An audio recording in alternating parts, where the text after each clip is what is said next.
Welcome to the new season of the Live Your Spa Life show. The Spa and Spa Life stands for Seek Power Always, that divine power within you to do what you're here to do. The theme for this season is intentional living. Amazing people like you share ways to live by design and with purpose to ensure that this short ride of life occurs with choice, physically, financially, spiritually, and in your relationships to create a world-class life. In these times of uncertainty, it's time for you to move past the distractions and start trusting yourself more through your God-giving knowingness. No one truly knows better what's best for you than you. In this season, you'll have plenty of examples of people choosing their best life and creating a positive impact through intentional living. Thank you for sharing your precious time with us and being part of the Live Your Spa Life conversation.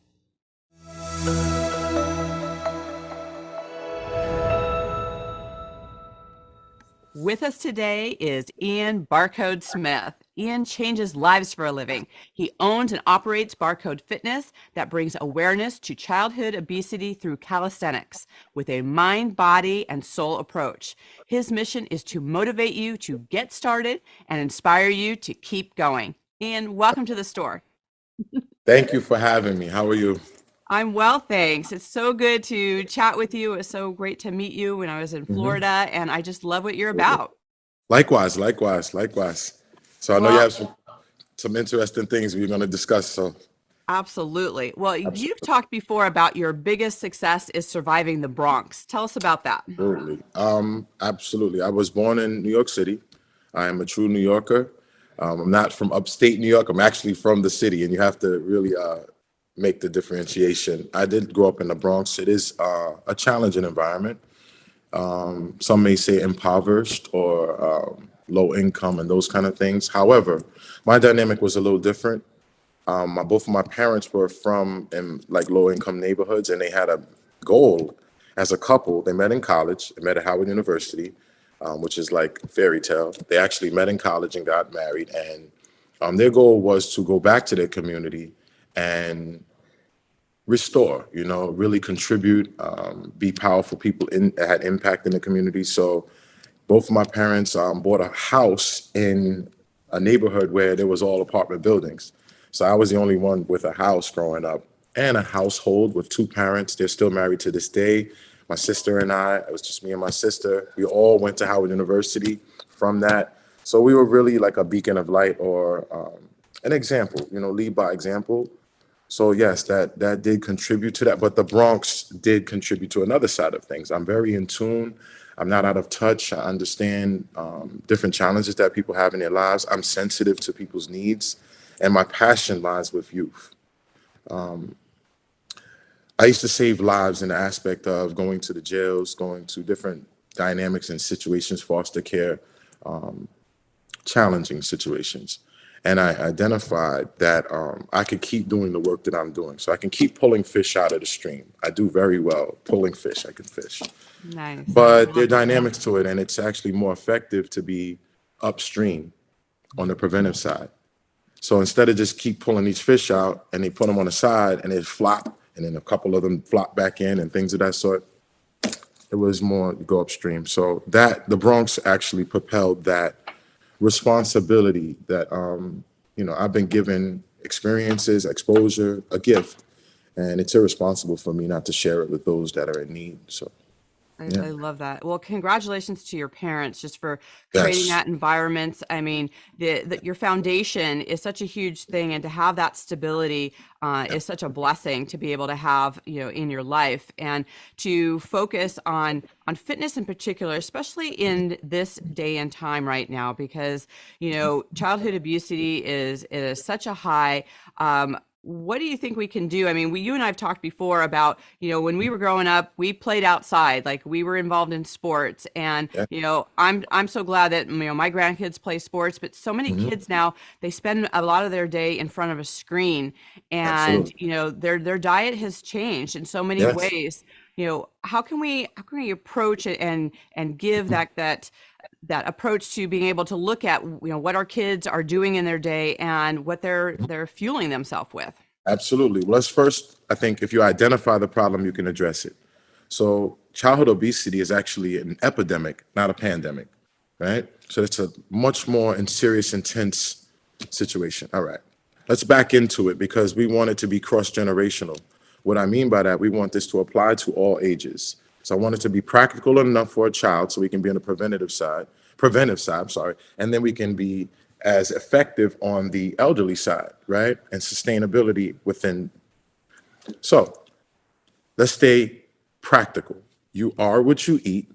Therefore, do not be cheap, fast, or fake. That's how I teach a child. Mm, Why? When they say, well, I don't know what to eat, Mr. Enid, like this is all they have. And well, when you go to purchase something, remind yourself or ask the questions, is it cheap, fast, or fake? Because you're not. And they get it. An adult can understand that, and an elderly can actually implement that into different plans they've had and things of that sort. And they've done it over time with practice. That's one piece. Also, like you've mentioned, recreation is key. Movement, they say health is wealth, but movement is medicine as well. So you mm, have to be active. And unfortunately, they remove recess from schools, due to technology, different things that we are trying to AI, automation, things of that sort that we look at as, I guess, they're innovative things and they push us forward as a society, but they also have a negative side as well. There's more money in the disease than the cure. So kids are not being encouraged to eat healthy or to maintain healthy lifestyles, and the parents as well. So there's a hereditary and a generational effect as well. If the parent doesn't have the information, it's going to be very hard to articulate to your child what to do. And then income and different dynamics go into that. You have food deserts, you have things of that sort. We were talking about just food as a whole. How are they making these fruits without seeds? That right. kind of basic understanding, Yeah. fruit needs a seed. So the education, I find that when you give them the information, they're then able to make an informed decision, Yeah. even at a young age. Right. Definitely, definitely. So, one of the things that we're seeing, when, the lockdown is just such a weird thing that we all went through, right? I mean, Yeah. the social distancing and people's Mhm. misconceptions around health and how you generate your own health and Right. just immunity in general. It's just amazing how there's been so much like misinformation and things that are out there. And that caused a lot of fear for people to just intermix out in the world and be there. So what are some of the tools that you use to move through fear and how do you help people just get back into the game of life? So that was awesome. It's actually in the same lines of what I just talked about, the information. Mhm.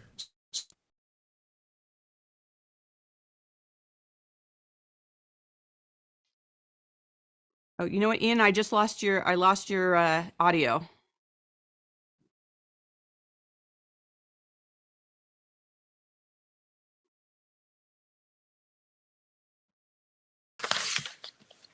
Okay. Okay, so let's get back into, how do we move through this fear and to jump back into life? So let's acknowledge the problem, right? So this is not a pandemic. This is an epidemic, which is a lot more serious, more intense. All right. Now, I find that when people have the information, they can make an informed decision. Okay. I personally don't lift any weights.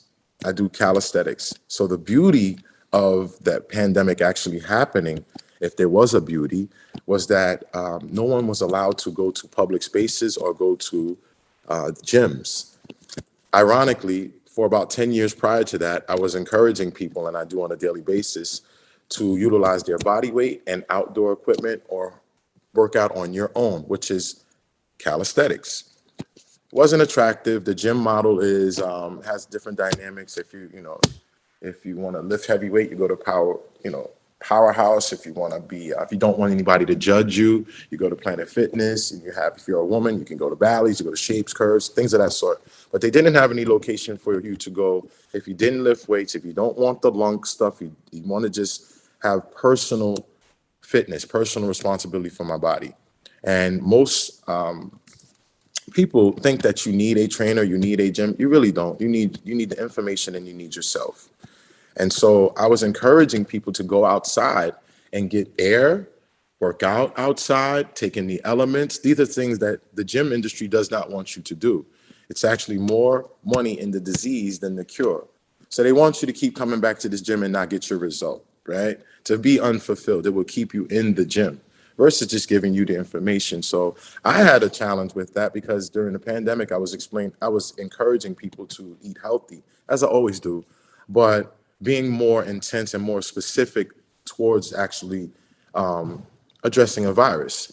So ginger and turmeric and lemon and citrus and different things, vitamins and nutrients. I was encouraging this kind of stuff online, and believe it or not, they shadow banned my Instagram page because of it.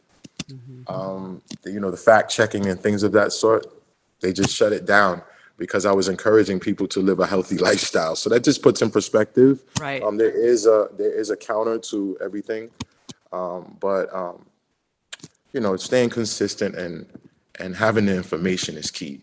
I Right. think that's very key because everybody doesn't have access to it in the same capacity. So Right. yeah. Yeah. It's interesting that, I think it's an important message, I think, to our listeners to be like, you are 100% responsible for your health. So if Absolutely. you don't feel like you have all the information, maybe going to a gym for a certain amount of time, like you said, get the information and know it. But if you're Mhm. someone who like travels like you and I do, or Right, right, you maybe you're working from home, like right. you have to like think outside the box and go, how can I on a consistent basis do Absolutely. the things that I love that include movement, get out, Right. get that sunshine. We need that vitamin D. We need to be able to look at that. And I Mhm. think that one of the things that at least some of the quality gyms help with, and even Mhm. having a trainer for a short period of time, or just listening to shows like this where people are giving you, hey, here are some of the insights, Right. because one of the things we have to talk about is the mental game of fitness, right? Because Oh, sometimes they say that the hardest weight is opening the gym door, or artist exercise is going through the front door. That is the truth. you know Absolutely. so Hmm. how do you stay in the game to not have it be a one-off? I mean, we know that Absolutely. the beginning of the year people have New Year's resolutions, and they resolution. last maybe a week. How do you have that long-term outlook to have fitness as a lifestyle? Mind, body, and soul approach versus just exercise. So I like to teach it in a trinity or a triangle aspect so you can see it visually. Exercise is a triangle. So you have diet, cardio, and strength, right? That encompasses exercise. However, it doesn't take into account your mental fitness, your emotional fitness, things that actually go into a lifestyle. So if I have a three-leg table and it's diet, cardio, and strength, and I cut a leg off of one of those tables, it will fall. So you have different dynamics. You have the person that does cardio every day, eats very well. So that's the diet and the cardio, but they don't put any strength. So we call that a skinny fat. She doesn't have any muscles or mass. Then you have the guy that has the muscles, the strength. He has the diet, but he doesn't want to run. He doesn't want to have any cardiovascular activity. So he's usually big up top, and the belly is just this big. And Mhm. so he looks lonkish, but he's really not a balanced individual. I like to encourage lifestyle. Let's make it mind, body, and soul. Because I can have my mind and my body together, but inside I just don't feel right. My essence is not there. Or I can feel great. I can feel great. My mind and my soul can be good, but my body, I eat horribly. I just don't have the balance in life. So being conscious of the balance of life, not being too far in one thing. You said something about the gym. The gym, I like to look at the gym as like this. Everybody is like a car. All cars have the same pretty much parts and function. However, we have preference and you have choice. So if I want to embellish on the car and put rims or tints and things of that sort to make my car more personalized, absolutely. That's how I utilize the gym. I don't need one. I prefer being outside or use my body weight in home or by the water. I love that kind of stuff. The gym I utilize if they may have an equipment or they may have a new technique, they may have a class environment, or I go with a friend, but all of those things are support. And so once you have it identified, once you, Go ahead. Mhm. So yeah, so pretty much I would say to encourage your lifestyle, a mind, body, soul approach is a good approach. Also, ask questions to yourself like this. In terms of diet, you spoke on diet. If you had a Bentley, I'm pretty sure you know what a Bentley is, right? If you had a Bentley, would you put regular gas in your car? No, premium, baby. Absolutely. And I definitely know you're not a hoopty, a lemon, or any of those kind of things. So regular gas can't go in your car, Diane. So that's the kind of mentality. And for our children as well, we feed our plants water and we give our children McDonald's. Right. Right. And so just prioritizing health. And if you don't have the information, people like yourself and I are more than willing. It's a passion of mine to change a life and have an impact on someone. So, yeah. Yeah. So what about, the parents? Like, I mean, obviously leading by example is so huge. And, I think that there became a shift where we became more of a fast food society. Like, Absolutely. families aren't necessarily sitting down for dinner, like they used to. Mhm. How can a parent start turning that ship around and looking at this three-prong approach, not only for themselves, but to be that example for their children? Being present. Being present. It's very important nowadays to be present because we have so many distractions. So the phones, put them down, right? Engage, right? But let's say from a physical standpoint, when I go outside, that's a monkey bar for a child, that's workout equipment for me, and it's physical therapy equipment for an elderly person. That's just the basic pull-up bar, parallel bars. My grandma we were paying $4,000 a month for her to get therapy at 97, and they had her stand out of a wheelchair and sit back down. Literally, I use those same bars for dipping. A child is just going to have fun. They're going to swing on it. They have no fear, those kind of things. So that right there, that's a good idea. When you're cooking, let your child participate.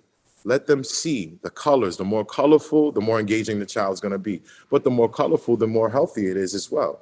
And so those kind of things. And I'm pretty sure there are multiple resources. I'm pretty sure you're one of them where if you don't have the recipe or so, there are stencils, tools, templates to start with. But I always encourage customizing it. Why? Because what Diane eats literally is never going to make me use the bathroom, right? Me personally, right? So I have to have something that works for me. I like to teach children, vegetables when you're young are not the most attractive thing, right? All children, it's like, right? But when you articulate it a certain way, I ask them, what are the strongest and largest and biggest animals? What are the biggest and strongest animals eat? And they're like, And so when they think about what does a giraffe eat? Plants. What does an elephant eat? Plants. All these large, strong, massive animals only eat plants. So that's something to consider. What is the benefit of a plant to a mammal or a human body, right? Right. Those they're real benefits from that. And once you have that information, then it doesn't look at so the child now I'm telling them broccoli's not as unattractive if I eat it as well, and they can identify with someone else that has the outcome that they one day would want to look like, which is just motivation or inspiration. So in a nutshell, Barcode, what we do is motivate you to get started and inspire you to keep going because I can't do it for you. But Right. once you have the information, then you can make an informed decision on your journey. You Yeah, know, yeah, absolutely. I was absolutely. just thinking about how we can make things just fun for kids. I mean, my youngest grandson is 4, and one Hmm. of the things that I started doing this last year is we started growing things together. And Yes, so every day he would go out and wait for the green to come through the right. soil, and something that he actually got to create was something that he enjoyed picking. He got to eat it. Like, it was an experience. And Absolutely. kids love activities, and they love to just be out there. And even just us running and tag, it keeps me running, he's running, and they get to love. Kids love interaction with adults, and I think that anytime Absolutely. you can spend that time with them, they build at a young age that Confidence. love for movement and that love Absolutely. for just being involved in something. And I think that one of the messages to give to our listeners today is, interact with a child, give Mhm. them that feeling of Yes. you've got their attention and how it makes their body feel. Yeah. Well, performance reflects leadership, right? So you won't find if you send a child to do it by themselves, they may be a little hesitant. They may be, particular about that. But if you do it with them, right? So that's the difference between a boss and a leader. Even with adults, a boss, no one really likes your boss. They just tell you what to do. They delegate. But a leader tends to show you how to do it and say, come on, I'll show you as well. Right. So it's just more encouraging. It's funny you said that about doing things with them. I have a game, and I do this with adults when I train and children. And I've found the cross-generational piece. It's tic-tac-toe, but it's in the form of a cardio or a race. So imagine 3 items. You have X's, I have O's, right? And we run down. Now, usually you're running down, you run back, right? But when we run down, critical thinking is happening, right? Because when we're running down at the same time, I don't know where you're going to put this piece, but I know I got to run back and get another one. But I don't know if you're going to block me or not. So this critical thinking is in this space of fitness and fun and a childhood game that we all have experienced or done on paper, but bring it to life, put some fun into it. So it becomes something that actually the adults are more competitive than the children when we do it, because they're just bigger children. So it's a great thing. It's a great thing. Just keep, like you said, stay encouraged, be there, be present, to me is key, because we have so many apps. Barcode Fitness has an app as well. I utilize that for children because they love to be on phones, adults as well, but adults were looking for free apps, to be honest. If Facebook or Instagram, one of those things, said it would be $4 next month, 90% of their people would lose it. So there are available apps where they have free stencils and templates to get you started, motivate you to get started, and then inspire you to keep going. So there are a lot of resources out here. And now you can YouTube anything. Right. So I was just there is a DIY aspect to life nowadays, but you still need structure and you still need support. And so those are where the experts come in, like yourself. Well, and there's so much fun things like on apps now that you can do. In fact, Maria with her daughter, she introduced me to it's called The Floor is Lava.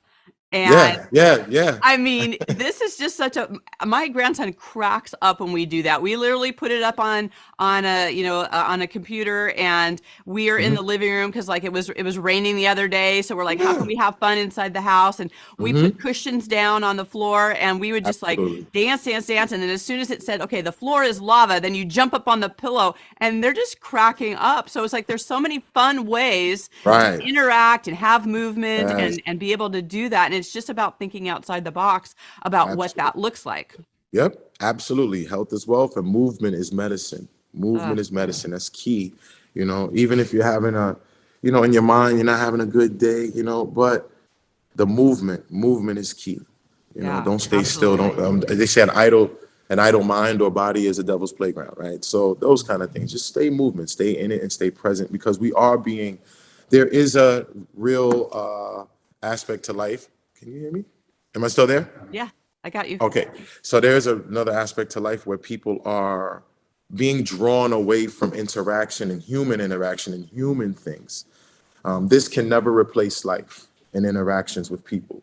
It can be a tool, but it should not replace those kind of intimate environments. And when you're with a child and you care about a loved one, that should be some type of intimacy involved, or attention to detail, or commitment. Because it's you're being watched, and it's over a period of time. So we are role models, we are parents, we are things of that sort. And so the best way to do that is by leading by example, because these kids have way too much information to just tell them that Santa Claus is real. They can Google it and they can find out the information and say, Ma, this is not, did they teach you this when you were younger? Can't you just believe in it? You can't do that to them now. They have to have conviction. And they can verify, and within minutes. They don't have to check a reference book or those kind of things, Right. So take advantage of that.